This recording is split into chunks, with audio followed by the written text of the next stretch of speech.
Под жешкото сонце во најтоплиот дел од денот, премиерот Никола Груевски дојде во Скопски хром за да каже дека летово во општина Ѓорче Петров ќе се поправат не 2, не 3, туку 15 улици.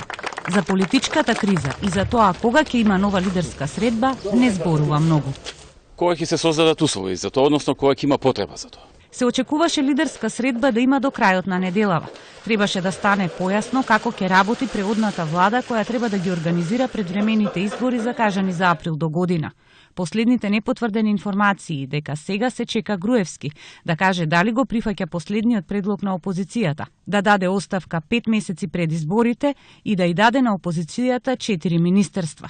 Но премиерот инсистира на разговор, а не на последен предлог. Тука нема последен или предпоследен предлог нивни или наш, има дискусии, разговори, комуникација и за да се постигне некаков договор, потребно од двете страни да има согласност. За сега таква согласност од двете страни се уште не. Премиерот да се готвени да попуштите од тие позиции. Беше доволно. Роковите што македонските политичари ги прифатија се веќе пробиени. Последната лидерска средба беше на 29 јуни. Тогаш лидерите на 4 партии во соопштение напишаа дека разговарале за преодната влада. Сега диалогот што треба да значи почеток во решавањето на политичката криза е сосема неизвесен.